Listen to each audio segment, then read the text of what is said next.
اي لو سمحتوا اولاد الحلقه الاولاد لو يا يخرجوا الاولاد نخرج من الخيمه. للاسف يا اخوان هذيك نسمع الاولاد نسمع. اي فتحت الخيمه لو سمحت للمحافظه على النظام لو سمحتوا ندخل حد الخيمه بنحاول لا حفاظا على النظام لو سمحتوا باش نجموا ننشطوا الاولاد نشاط صحيح باش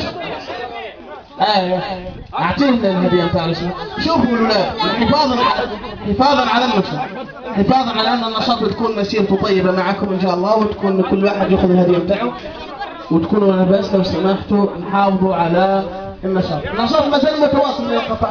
كل عام وانتم بخير جزاكم الله خير. لا لو سمحت النشاط لم ينتهي. الاب الكريم ليش غادرتنا يا اخي؟ فزت غادرت ابقيت معنا كملت معنا النشاط لو سمحت كمل معنا النشاط. أرى بقاءكم معنا يسرنا ان نكون معكم. نحن طبعا فرطنا في عائلاتنا في ازواجنا في ابنائنا وجئنا لنلعب او جئنا لنسعدكم فاسعدونا بالبقاء معنا.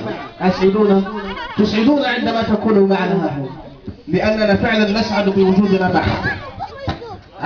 قلنا اللعبه التي تلي هذه عفوا كنت تقدم اخ عمر هو ضيفنا الكريم وليد ادم اسحاق من السودان وهو ابن المخيم وفنان المخيم كذلك. ونشكر كل حضور الجميع في هذه الصباحية في هذا التنشيط الصباحي لفائدة أو أبناء مخيم الشوشة نفرحهم ونسعدهم في هذا اليوم السعيد اليوم المبارك هو عيد الفطر.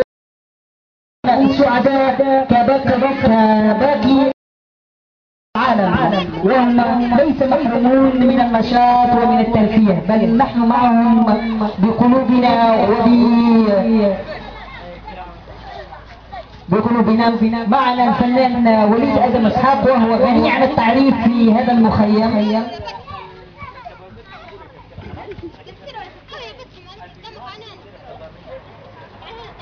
وليد عيدك مبارك وكل عام أنت بخير وكذلك نشكرك على حضورك مع في هذه الصباحية أو في هذا التنشيط الصباحي.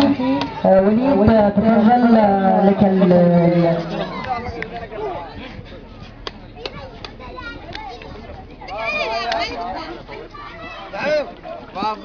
أول نقول لكم كل سنة وأنتم طيبين ونهني جميع الأطفال الموجودين في المخيم ونهني أخواننا التوانسة الذين هجروا ديارهم وأتوا هنا كي يرفهوا لنا وكي يشاركونا أفراحنا وأحزاننا ونم جميع التحية الطيبة والخالدة شعب الحرية والنضال والكفاح ونم تحية طيبة ونقول لكم كل سنة وأنتم طيبين.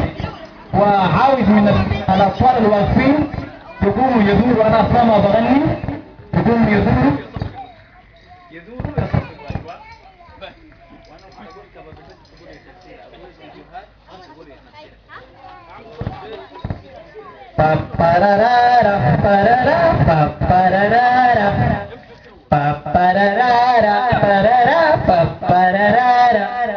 مما تسمع جوطة شديدة أعرف إنه أخونا عنيد في الصورة.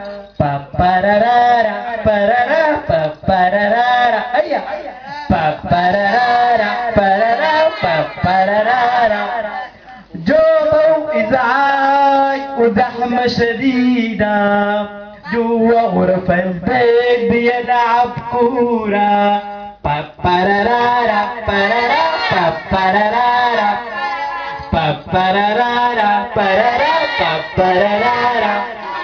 الفيديوهات يخسرها شباب البيت